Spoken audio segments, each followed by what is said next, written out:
obligé d'enquêter pour aider le monde, pour sauver le monde. On vous a dit que je suis le sauveur du monde, alors j'enquête. Parce que ce sont les enquêtes qui mettent à nu la vérité. Et la vérité seule libère et la franchit. Elle donne l'espoir, l'espérance, l'amour. Et peut-être la vengeance. La vengeance, c'est de Dieu. Il est vrai que je ne fais pas l'apologie de la vengeance. Parce que je me dis, même si tu ne ripostes pas, toujours est-il que si Dieu doit venger, il vengera à ta place. Donc je ne peux pas faire l'apologie de la vengeance d'une manière ou d'une autre. Alors je voudrais dans le cadre des petites histoires que j'ai décidé de vous raconter afin que vous soyez bien informés pour être prêts à accepter la vérité, à faire avec la vérité, à vivre avec la vérité.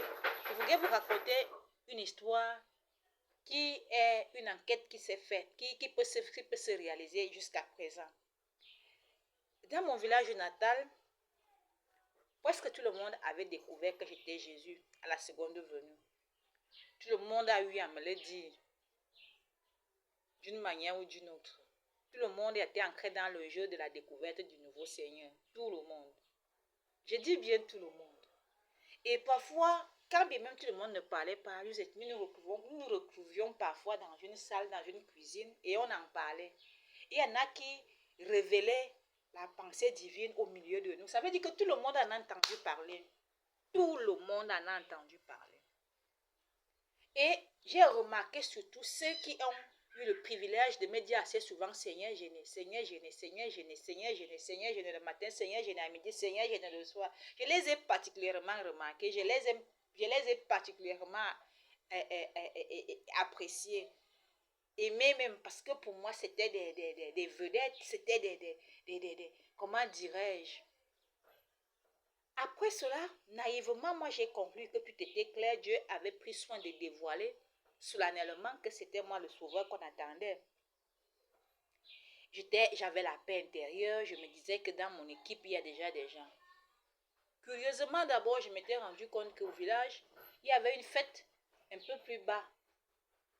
Et puis, je me suis retrouvée à la fête, à la cérémonie, avec certaines des personnes qui avaient eu à m'appeler Seigneur, je n'ai avec assurance, avec même plusieurs fois. Et là-bas, leur comportement avait subitement changé parce qu'il y avait la messe, on devait lire la messe. Soit il ne fallait pas qu'on sache que le Père sache qu'il y a Jésus aux alentours. Soit, je m'étais posé trop de questions parce que ce jour-là, j'avais bien voulu que, compte tenu du fait qu'on venait de me magnifier en m'appelant Seigneur, j'avais bien voulu que devant une messe, face à une messe, que je puisse jouer mon rôle de Seigneur, de Seigneur. Donc, et pour moi, c'était une évidence. Curieusement, quand je m'avançais pour aller m'asseoir à la place des autorités religieuses, il y a quelqu'un qui m'a dit, hey, viens, rentre. J'étais étonnée.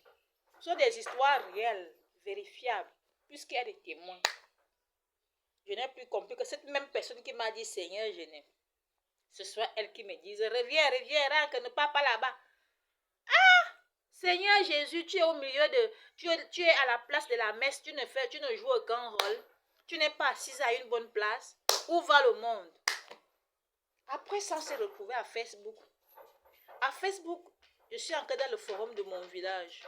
Dans le forum de mon village, je me disais que, comme tous sont témoins que je suis Jésus, dès qu'il y a un débat par rapport à ma nouvelle nature, mon nouveau statut de Jésus, tous devaient me soutenir. À ma grande surprise, j'ai fait face à une opposition terrible. Je vous assure que c'est ceux qui particulièrement me disaient Seigneur, au village, qui se sont opposés à moi. J'allais piquer une crise. Donc, on avait l'habitude de dire que j'étais malade mentale, mais véritablement, ma tête était à cancette. Ma tête était intacte. J'avais tous mes sens. J'avais toute ma raison. J'étais donc terriblement choquée par le fait que c'est ceux-là qui m'avaient dit Seigneur, qui m'ont dit non. Virtuellement. Je n'ai plus rien compris. C'est là où j'ai commencé à être troublée, à être fragilisée, à être traumatisée encore. Parce que pour moi, c'était impensable, c'était incroyable. Et pire encore, quand je suis arrivée au village en tant que Seigneur, je me suis dirigée vers ma marraine. Plus tard, ma marraine de l'église presbytérienne camerounaise, plus tard, je me suis dirigée au presbytère. J'ai croisé les pasteurs qui étaient en service. On a parfois mangé, parlé ensemble, dialogué de cet aspect. Il m'a même parfois appelé Seigneur. Je lui ai même composé un chant. Il chantait... Bien comme on wa et a gêné oh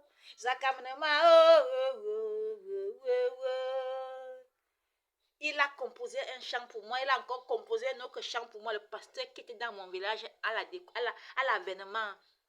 Tout au moins, c'est quand je suis allée faire résider au village pendant la période de la vérification de qui je suis devenue. Et un jour même, je me rappelle, lors d'une activité de l'association des femmes de l'EPC, ils ont programmé m'introniser solennellement. Sauf que, curieusement, ils n'ont pas fait le ngomoto. Donc, ils n'ont pas pris certaines dispositions pour que je sois véritablement à l'aise. Et je me rappelle, au moment où on devait déjà passer à la phase de mon intronisation solennelle, une de mes sœurs est venue dire que non, n'accepte pas. Et comme elle m'influence beaucoup, elle a vraiment impacté la foule. Comme quoi, non, on ne l'installe pas. Elle aussi, je n'avais pas véritablement compris son jeu. Et finalement, on ne m'a pas installé. Le pasteur s'est plutôt mis à dire que quand Dieu va se fâcher contre vous, quand un pasteur de l'EPC, Dieu dit qu'il va se fâcher. Dieu dit qu'il va se fâcher. C'est comme ça qu'à Facebook, je croise un des pasteurs qui a séjourné dans mon village pendant la période de la vérification de l'avènement. Il se met à s'opposer contre moi. Il s'oppose, il dit que je ne suis pas Jésus. Or, si vous avez vérifié les conséquences de cette affaire, de ce gros mensonge, quand Dieu fait descendre son esprit dans un village, comme on appelle la Pentecôte, c'est dans ce lieu qu'il agit. Il peut parler dans tel corps, il peut parler dans tel autre corps, c'est la Pentecôte, il descend et il dévoile ce qu'il a dévoilé. Il l'a fait dans mon village. Il a véritablement fait dans mon village. Quand un pasteur monte dans les réseaux sociaux pour dire que c'est faux, cela a entraîné des pertes terribles dans mon village. Des morts. Je dis que dans mon village, j'ai perdu celui-ci, je